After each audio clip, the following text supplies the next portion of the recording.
This is Supreme, and you're listening to InYourHeadOnline.com. Listen to it if you got the balls.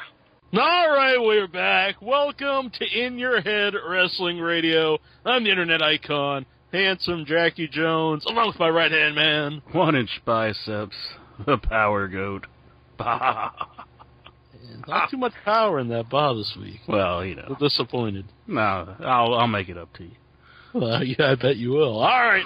Joining us right off the bat, we're joined by the Messiah. How are you doing tonight? I'm doing all right. How about you guys? Not too bad, not too bad.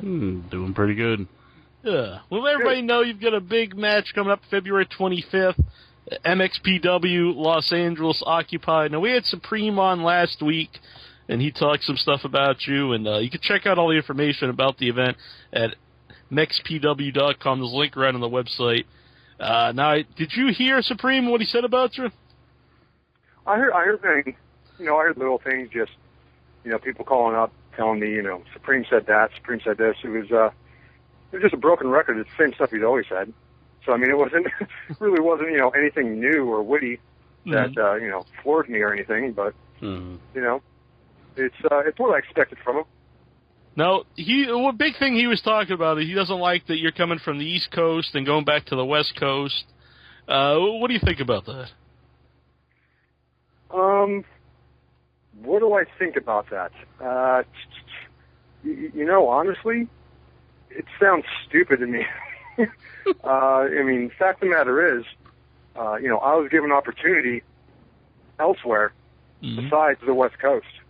And I was lucky enough to get that opportunity, and I was blessed enough to take hold of the opportunity and make something of it, and wasn't known as the guy from California or that, Messiah from that XPW Fed. I'm proud to say I was able to get rid of that stigma of being the XPW guy. I went to CZW, and by all accounts, John Zandig, it was only a one-shot deal when I went to CZW and I faced Justice Payne. It was a one-shot deal. They just wanted to bring in some guy that had a little bit of a name and just put their heavyweight champion over on him. And I went out there and, busted my ass, but more importantly, I won over that East Coast crowd, that ECW crowd. Mm-hmm. That is extremely hard to please. And because of that one match, I was no longer known as the kid from the West Coast and XPW. And Supreme and a lot of guys from XPW were pissed off at that. And especially the management in XPW, because I was supposed to just be dead and buried after I left. You weren't supposed to hear from me or hear about me ever again. But, they got a swift kick in the ass when, I did so well in CZW and, made my name out there, became a heavyweight champion, Ironman champion. And from CZW, I was able to branch out to other feds on the East Coast or West Coast, whatever you want to call it. I just wasn't a West Coast guy. Now, when you say that... When it comes down to it, guys like Supreme and whoever else that bitch and moan about me doing that, it's just jealousy. That's all it is, plain and simple jealousy. Did you think those guys they didn't have the opportunity because they didn't have the talent, or why do you think they? Oh no, not at all, dude, not at all, man, not at all, dude. XPW was full of talent, local talent, and in my opinion, the management got too, or whatever you will market, or they marked out too much for the ECW guys. That's what hurt XPW. When XPW started, there was maybe one or two ECW guys, and, it worked. It was, I think it was Big Dick Dudley was the first guy, then they brought in John Cronus, but it wasn't like there was an oversaturation of ECW guys. There was a lot of local talent. Kaos was one of them. Kaos, in my opinion, was the best talent that ever came out of XPW. I'll put him over myself. I have no problem, putting anybody over or saying they were better than me or saying that I sucked or whatever it was. But, I don't think Kaos gets the credit that he deserves. And he doesn't get the opportunities that he deserves. And, even Supreme, man. Supreme, he didn't, as much as he bitches and moans about me doing the East Coast thing, You know, he did well for himself on the West Coast. You know, he's done great in Mexico. I mean, that guy can't walk around there without being recognized. But, you know, he never got opportunities elsewhere. Why, I don't know. In my opinion, it was because he was XPW. You know, the reason Kaos didn't get any real opportunities is because he was XPW. You know, XPW created and carried a stigma for some reason that, like, those guys suck over there. And it wasn't because of the guys. It was because of the guy who was running it. Rob Black. Yeah. Honestly, it was because of him. You know, there was even Dynamite D, you know, God rest his soul. Like, he was extremely talented, man. Extremely talented, and was never given the opportunity and the due that he deserved in XPW. And I know Supreme will agree with me on that. You know, if we're going to agree on one thing, it's going to be that. We've had a lot of XPW. Two things, the Chaos as well. But if we're going to agree on two things, it's those two things right there. I actually said that to Supreme last week. I was like, Chaos was like most talented guy on the XPW, and I agree with you. I liked it when it was really the XPW guys. It was their own brand of guys, and that you never saw before, and it just became all ECW. Yeah, and you know, a prime example is when you know, the XPW, you know, packed up and went to the ECW arena and all that drama that happened. But, you know, to this day, it's funny because I know exactly what Rob Black was thinking when they had a show in December, and it was a week after CZW had the Cage of Death 4. And I was in the main event against Jeff the Pain. You know, they had John Zandig and the Cage of Death with Lobo. We sold out the ECW arena, sold it out, you know, standing room only. The next week, XPW goes in with all these ECW guys, majority of ECW talent, Jerry Lynn, Danny Doring, whoever else, all these guys who are great talented guys. I mean, Jerry Lynn's like, you know, one of the most underrated guys in the business. But they went there with ECW guys in the ECW arena and drew 200 people. And a bunch of nobodies the week before, you know, outdrew them, sold out the ECW arena, and I know for a fact Rob Black was probably, you know, what the hell, man? What the hell? There are a bunch of nobodies, and we have ECW guys, and we can't draw them, they can? To me, that says it all right there. They should have just, you know, they should have built on guys like Supreme and Chaos and D and, you know, Tool. I mean, there's a bunch of guys, man. And Pogo the Clown. Yeah, Pogo the Clown, yeah, man. I mean, it's just like, you know, it's tragic how, you know, what happened with that Fed and the guys who were the backbone of that Fed and how they've been almost blackballed in some, you know, some Fed were like, oh, that guy, oh, that's an XPW guy. No, forget it. You know, like I said, Chaos, man, dude, Chaos, he should be in WWE. Also, I mean, I'll put that on anything. He should be in WWE. He has the look, he has the charisma, and dude, the way he works in the ring, I mean, you could see, I mean, you could just see it in certain guys, you know, the way they move in the ring, the way they do things, the way they execute things. You know, you can see who gets it. You can see who's a natural in there. And Chaos is one of those guys, man. You brought him up, Rob Black. Now, I know there's a lot of history between you and Rob Black. Have you had any contact with him in the recent years? Oh, hell no, dude. Hell no. No, I mean, nothing. There's been no contact whatsoever between me or him or Lizzie Borden or anybody over there. I mean, I gain nothing by talking to them or trying to contact them. In fact, I'd probably go to jail. Right. Because, you know, it's funny because certain people ask me, you know, I get questions about that all the time, which is no big deal. I mean, I have no problem answering questions. I mean, I'm pretty much an open book. But, you know, when it comes to things like Rob Black and certain things, you know, people are like, you know, what would you do if you saw him walking down the street? And the honest to goodness truth is, I don't know. That's a, you know, honest answer. Because one day I might just, you know, if I saw him, you know, depending on what mood I'm in, I mean, I would run across the street and punch him in the face. Yeah. You know, the next day, I might be just mellow and say, forget it. You know, it's my Christian upbringing that plays a part in it, and, you know, me feeling guilty about things and all that crap. So, I mean, it's like, you know, turn the other cheek, whatever you want to call it. You know, one day, the next day, it's like, you know, eye for an eye, and it really all depends. Yeah. Did they ever catch anybody who did anything to you? No, they never caught anybody. I mean, the detective that was on the case, nice guy. I mean, I kept in contact with him, but there was nothing really to follow up on. It was just all, you know, I don't want to say circumstantial, but it was just all hearsay. You know, it was opinions. You know, there was no hard evidence, and to be honest, from what I was told, he was kind of told, you know, let up on the whole thing because Rob was going through the whole thing of being, you know, pinched for, you know, transporting porn, you know, across state lines kind of thing. Yeah. So he was actually told, you know, back off on it, from what he told me. We got a few people Look, I mean, not to cut you off, but I've never pressed the issue.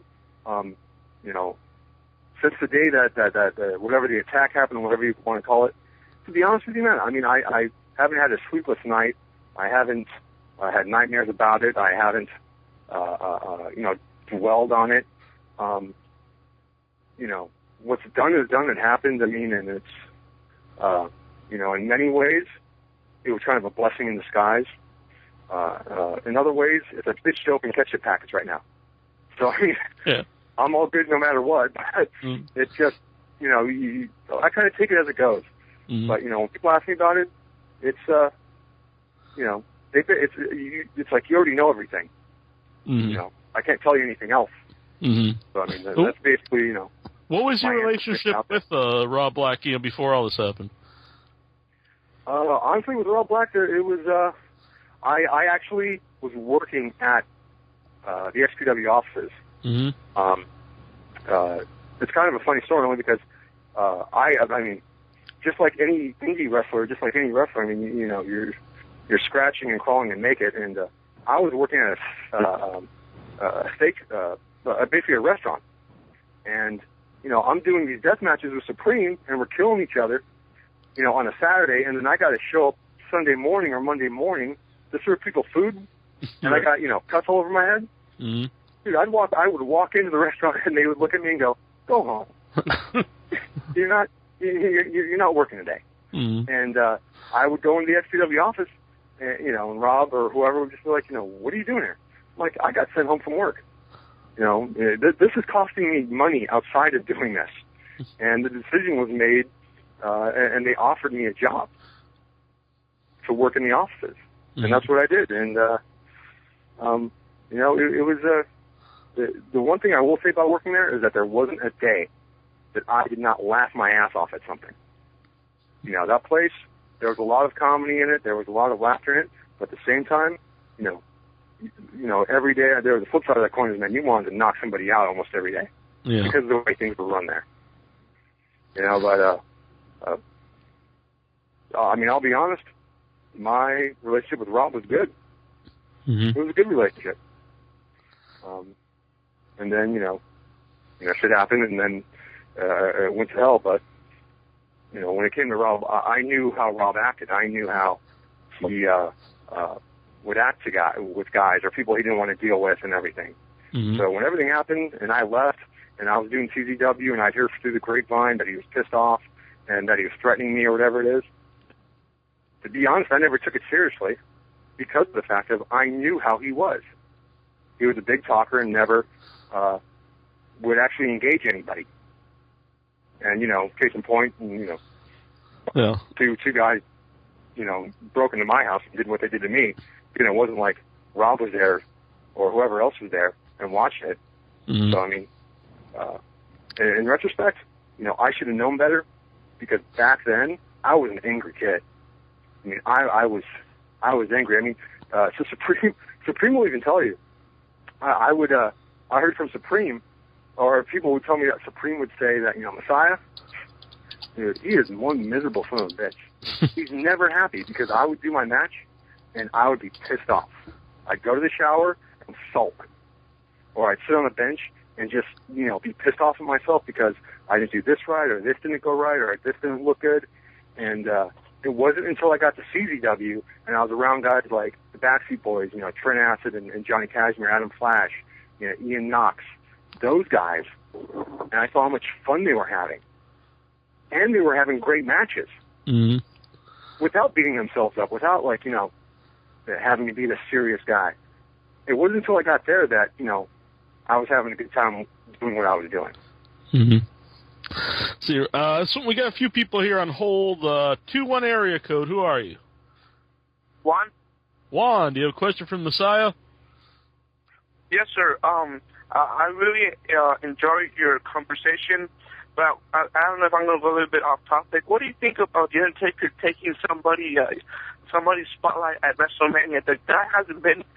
He's working one show per year. Do you think because he's taking some of the younger talents?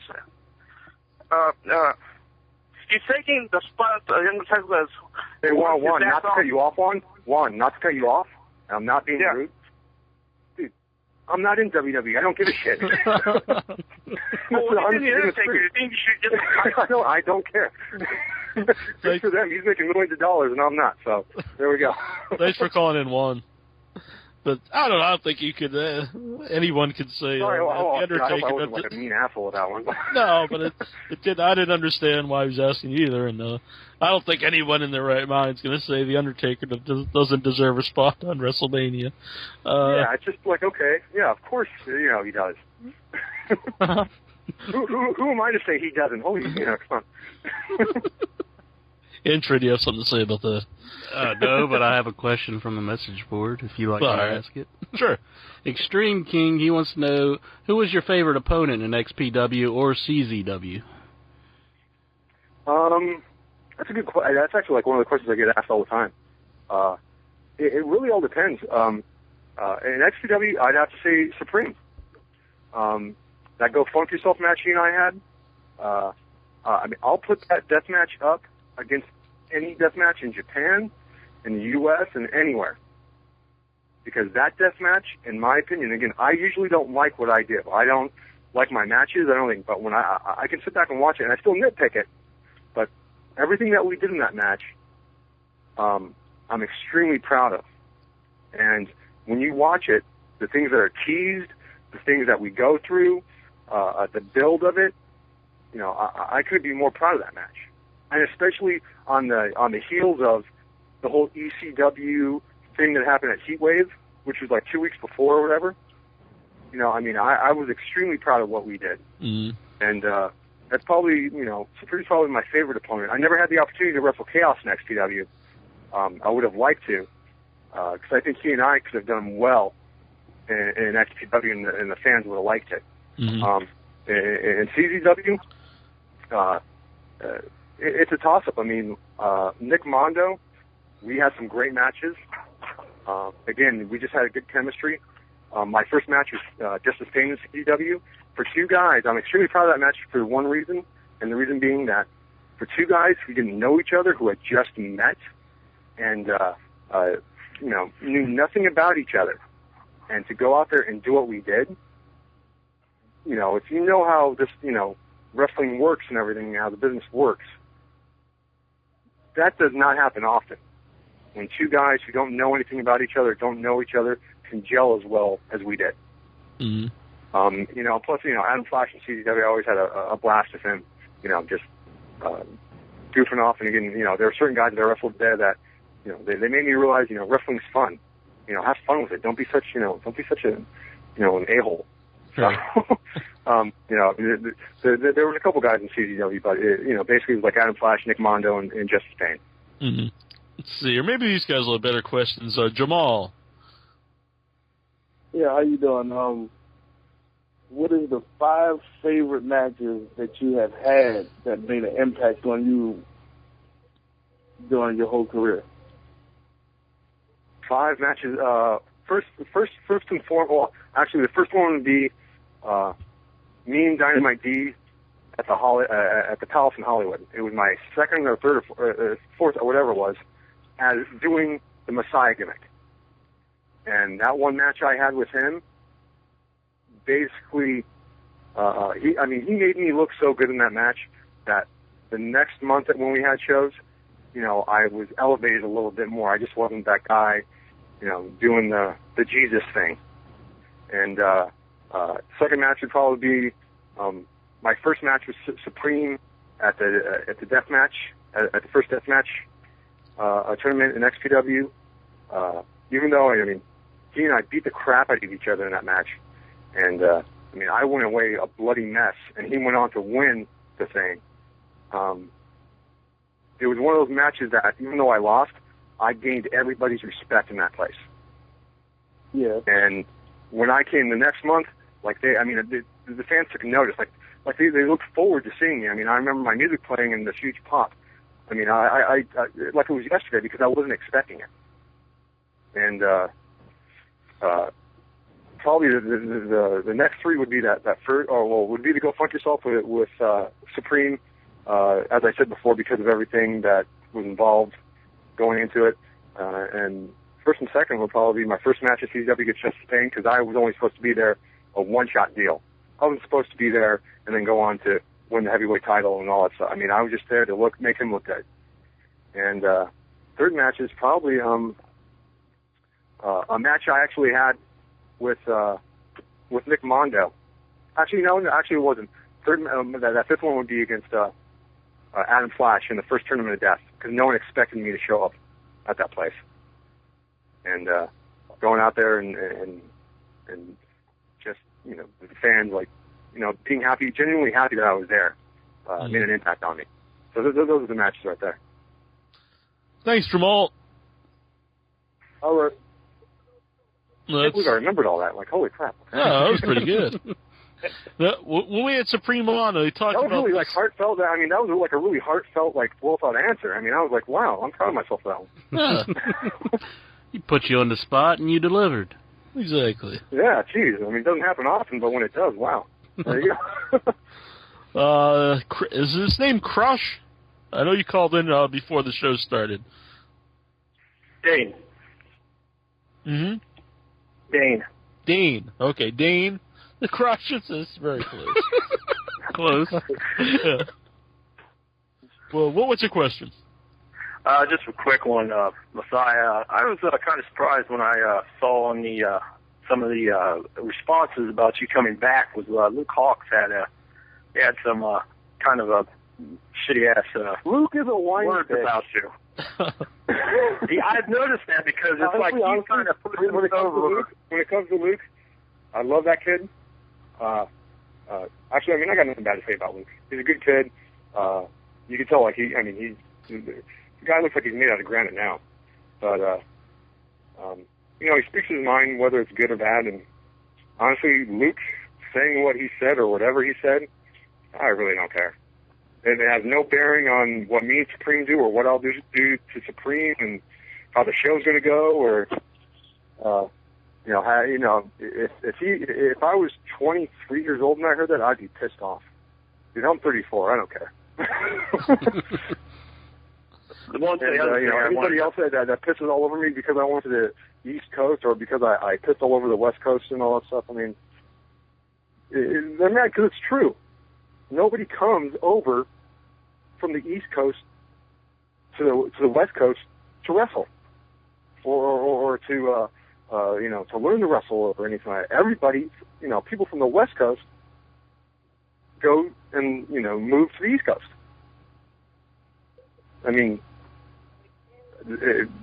It's just that big a wrestling. Off about, or that's what Supreme's pissed off about because I was telling the truth. Well, do you have anything else there, Dane?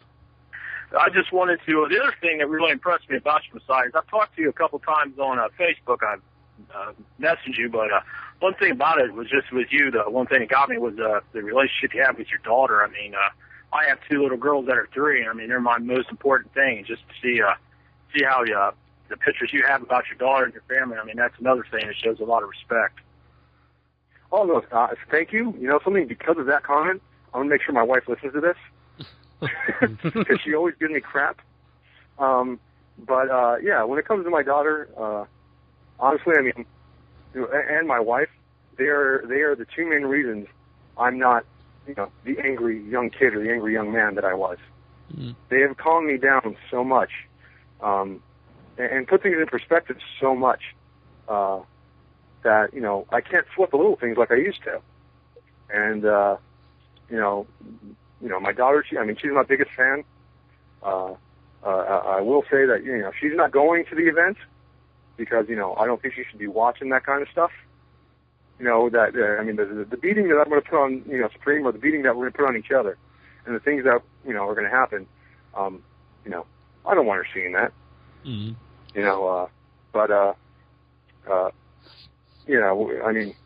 Dude, without your family, you're nothing. Good, bad, or indifferent, they've given me crap over the years because of the Messiah name, gimmick, whatever you want to call it. And there's times where they've praised me and been really proud of me, like when I did the Backyard Wrestling 2 video game, I was in that. Mm-hmm. And, all of a sudden, I'm just not traveling, 400 miles to show. I'm actually getting on a plane and being flown somewhere. Like, they couldn't believe that. I'm getting paid to wrestle. If you don't have your family, I don't think you're much of a man. That's the God's honest truth. On one of your promos on MEXPW.com, you said you wanted to hurt Supreme in front of his son. Oh, in front of Kano. I love Kano. Uh-huh. I love him. I love the little fedora hats. I love him. Mm-hmm. The little glasses. I've known that kid since he was, not even 1 year old. But when it comes down to it, Supreme and I, like, seriously, the guy's been set on fire. What else can I do to the guy? Mm-hmm. He has piercings all over his face. He has tattoos on his head, all over his body. It's not like, you can hurt the guy or pain is a weakness to him. Mm-hmm. Just like, the last caller, I'm sorry, I forgot your name, but, Dean. And just like I preached right here as far as, family, there's nothing worse than having, your kid look at you and be disappointed. And just be disappointed in you and what you've done. Mm-hmm. And fact is, Supreme and I,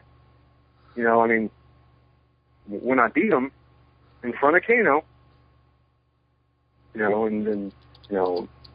supposed to be the king of the death match in California, whatever it is. That's a pretty hard thing to swallow. And, I'm going to make, here's the thing Supreme will tell you, is that when Kano was smaller, I was his favorite wrestler. He won't tell you that now, though. Mm-hmm. I was his favorite wrestler. So, I know, this is going to be a tough one for Supreme, because now it's just not he's pissed off. Now it's personal. And when things get personal, things get nasty, things get good. And that's what I want to do, is put on a damn good death match. Mm-hmm. I don't consider myself a death match wrestler like Supreme is. Mm-hmm. I like to think I'm a little bit more versatile. But when it comes to the death match, I can go with the best of them. And I think I've proven that. And I think I've proven that against Supreme. Mm-hmm. So Supreme knows what I'm all about. And don't think I'm going to be messing with Kano or anything, because anybody who's watching the promos and seen Kano is one tough kid. That kid can take anybody down. I've seen him. Don't be fooled by the hat and the fedora glasses and everything. He's a tough kid. So, I'm not taking Kano lightly at all. I'm not taking Supreme lightly. So, both he and I want to put on a hell of a show for California. As far as I'm concerned, one thing I want to get across, MEXPW is not XPW. And, we're going to prove that. So your Tazo the Greek is calling in. Hey, how you doing? Can you hear me? Yep. Yeah, hey, what's up, man? Hey, how's it going, Messiah? I really enjoyed watching you in CZW, XPW. I had a question to ask you. I'm actually at work, listening to your show at work. I work at an aquarium shop, and it's funny, I saw that you were on the show today, and it reminded me of a story I heard when you got accosted by a couple of black guys and you smashed one of them over the head with a 10-gallon fish tank. I was just wondering what's it like to hit somebody with an aquarium. With his thing, but okay. He was the one who got smashed, Taza. Oh, so what was it like getting smashed with the fish tank? Dude, honestly, I don't remember. Yeah. Okay. I got no clue. I mean, that whole thing, honestly, it happened in the span of maybe 4 minutes. And when you really think about it, I mean, people don't, 5 to 4 minutes to a 2-year-old can seem like forever. But, when, you're fighting somebody 5 or 4 minutes, it can go by in the blink of an eye. And for me, it went by in the blink of an eye. I really don't remember anything that. All I know is that I got a couple stitches from the damn thing. That's all I remember. Gotcha. I always think about smashing people over the head with fish tanks at work. That's why I figured I'd ask. I'm very happy to see that you're wrestling in California. I'm going to definitely try and check it out, man. Thanks for taking my call. Bye. No problem, man. Thank you for the... Something I wanted to bring up, because there was an episode of 30 Rock recently, and there was a skit on there where they made a big deal about all these broken fluorescent light tubes in the closet, and they said, like, the gas can affect you. I was just wondering, because the death matches use a lot of fluorescent light tubes, and have you had any problems with that from, like, the gas that comes out of them, the powder? I mean, I've been lucky enough. I've never really had a problem. And to be honest, I haven't done that many death matches with those kind of light tubes. Mm-hmm. I've been in the ring where I've done run-ins and everything, and they're scattered around the ring. But I've never really had to do those kind of matches. I mean, I know a couple guys that they absolutely refuse to do those kind of matches because those things can cut through you like butter. Yeah. So. Yeah, I mean, I've never had any problems with it. I mean, I've gotten cut up from them, but, I've never had things like, like a necro butcher where, where he almost lost his arm and everything, so. Mm-hmm. 302 area code, who are you? I'm Mike from Delaware. All right, Mike, you have a question for the Messiah. Oh, no, I just was wondering if he'd maybe come back to CZW. I remember his title reign. I was pretty much at every one of the matches, and he really carried that title as a real champion, and he really defended that title month in and month out, and I really enjoyed his title reign. Him, Justice Payne, they were great CZW champions, and if he was at the arena a couple weeks ago. I was just wondering if they contacted him about coming back. No, I mean it's first of all, thanks for saying all that nice stuff, but. No, I mean, I've never been contacted. I mean, new owners over there, DJ Hyde's running that place. DJ, quite frankly, doesn't want any of the old guys there. I mean, it's kind of ridiculous considering myself an old guy. But, they don't want anybody there, or that mattered. I'd love to go, and I love being back in the arena and performing for being at the last. I was lucky enough to be at the last, arena show. Yeah. But yeah, man, I'd love to do it, but again, it's just, new management, new way of doing things, new way of thinking about things, and, until they change the way they think about those things, I probably won't be back in CZW, for a while. Oh, well, maybe they can have an idea, bring one of the past champions in once a month, maybe for a little run or something like that, mix up things, because it's kind of getting stale, you know what I mean? Yeah, it was nice that you said that stuff about my title reign. Oh, yeah, no, I remember that well. I was there when you came out in Dover out of nowhere and jumped into the Tournament of Death. You recognized me by face. You probably just don't, know me, personally. Oh, cool, yeah, I had a blast there. I really did, in CZW, again, it was, I loved a lot of the matches I had there, but most of all, the boys, the guys that were there, the guys that were part of the company, especially, back in the summer, like 2002, 2003, even 2004, dude, there was no federation that was hotter than CZW. Oh, no. I was so happy and so fortunate to be part of that. And, I can remember being at the arena, and it was just weird because there were just girls. Girls would show up to CZW shows. Yeah. You had a following. Yep. Yeah, it was a different crowd back then. It was the weirdest thing. You know, you got the back seats and, you know, Adam Flash and all, but, like, you know, I remember guys who would come in and do shots for CZW, they would just be like, dude, there's all these girls here. Are there normally all these girls? And I was like, I guess, I don't know. And then, you know, to have, like, the kind of storylines that we had back then, and again, it was booking on the fly in the best way possible, but, you know, it just all gelled well. It was, you know, it was just one of the things that, you know, well, it won't happen again, unfortunately. I mean, as much as I would like it to, and I know a lot of people would, something like that, the feeling of it, I mean, you're just not going to get that again. Right. It was a camaraderie, like a family atmosphere, and you guys just came in and tore it up every week. Yeah, it was a more, but see, back then CZW was it's like its own product. Those guys, a lot of those guys just stuck with CZW, Wife Beater, Mondo. Now it's really good. It's still really good, but a lot of those guys go from place to place. They'll wrestle in Jersey. The whole crew might wrestle in another federation, you know, on a different night. But no, it's still good. I mean, I go to CZW, and it's really good. They do, DJ does good with the Japanese guys and stuff. But you know, maybe they'll bring in some of the past guys. You know. Oh yeah, I mean, I'm not putting down like the in-ring product or anything. I mean, when I was in their shows, those guys are awesome. Like Ryan McBride.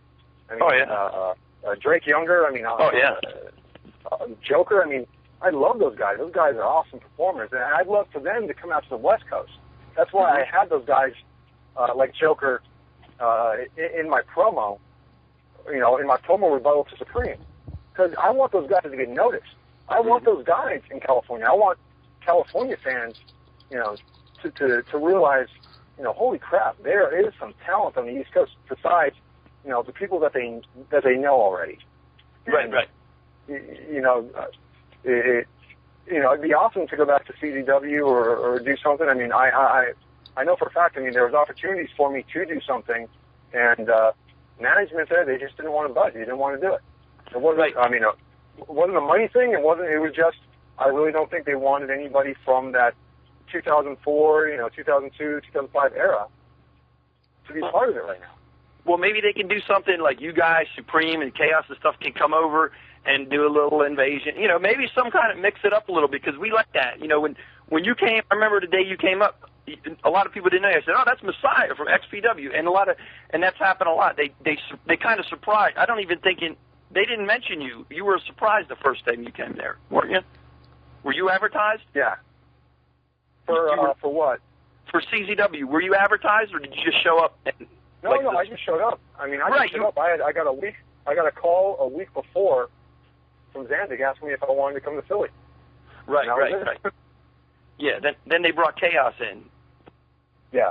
A little while later. And when it came to Chaos being in CZW, and to this day, I kind of break his balls about it a little bit. It wasn't his fault.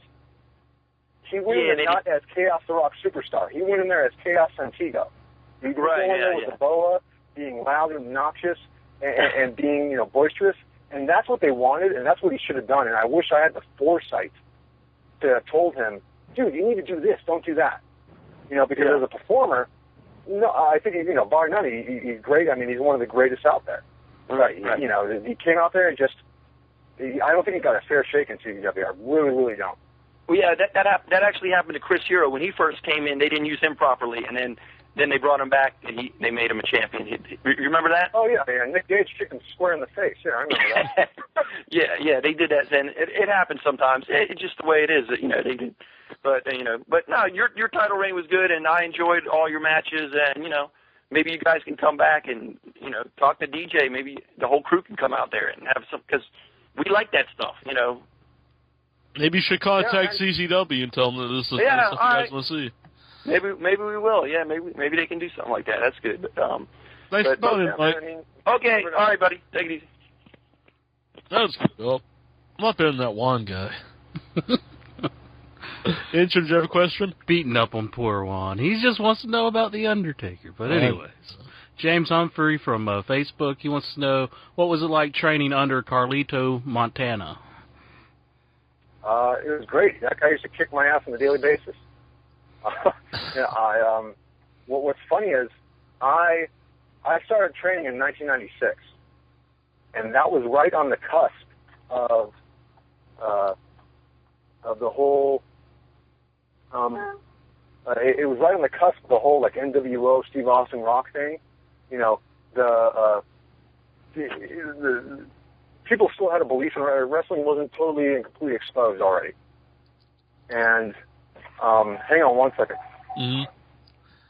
And okay. And the thing about that was, like they when I first started training, they did not smarten me up to the business. They didn't let me know how it worked. So when I'd go in there, they were really kicking me. They were really hitting me in the face. You know, they didn't smarten me up until my first match. Literally, 20 or 30 minutes until my first match. Mm. And then all of a sudden, everybody knew how wrestling worked and everything. And I think a lot of the wrestling, the art of wrestling, has been lost because you don't have that. You don't have that initiation into it anymore. Everybody knows how it works now, or how it's supposed to work, or they think they know how it works. Mm. And now anybody can go get a pair of tights anywhere. Anybody can get boots made. So, I mean, I really think, everybody knowing how everything works and everything, it's hurt it. You don't have that mystique about it anymore. I mean, I can remember, like, my third match, I think it was. I got beat. It was in Slam Wrestling Federation with, Carlito was telling me what to do and everything, and, he's like, you're going to go, whoever the champ was going to go over on me with a superplex. And, he beat me. I'll never forget, my parents are never smart up my parents. My dad just looked at me and goes, you could have got up. And I had to make up excuses, why, I thought it was, 3, I thought it was 2, I wasn't paying attention, I was kind of knocked out. And you don't have it anymore. Everybody likes to tell everybody how it works, and that sucks. Mm. Real quick, because you said earlier about having a Christian upbringing, were you always okay doing the Messiah character? Actually, I've struggled with that. I've struggled with the Messiah character up until this day. I wasn't supposed to be Messiah. I was supposed to be Moral Crusader Luke. That's who I was supposed to be. And then the next week, management told me you're going to be Jesus, and I flat out refused that. I said, "There's no way I'm doing that." And then I think it was before my first match as doing Messiah, there was no I didn't even have a name yet. I mean, it was like 10 minutes before I went out. It was either I was going to be called, I think, the Savior or Messiah, and they chose Messiah, and kind of been labeled with it, ever since. And sometimes I'm proud to have that moniker, and sometimes I absolutely, dread it and hate it. Mm-hmm. Well, we'll let everybody know it's MEXPW, MEXPW.com, yourself or Supreme, the death match. There's also be Joey Kaos going to be on the show, the Almighty Sheik. There's a lot of names. They keep naming more people, so check out MEXPW.com. It's in Hollywood, California, February 25th. And hopefully it'll be on my pay-per-view. I don't know if that's been confirmed yet or not, but definitely check out the website. And I want to thank you for coming on tonight. Oh, thanks, man. Thanks for having me on, and everybody check out MEXPW, and, if you're in the neighborhood to see the show, come see the show. Actually, there's a promo code you can use. You can save like $2 on tickets, just, using Messiah, and you can get a little bit of a discount, and the show's going to be awesome. Mm-hmm. I'm really looking forward to it. All right, man. Thanks. Thanks, man. This is Jerry Lynn, and I'm going to create a sensation mongering at InYourHeadOnline.com.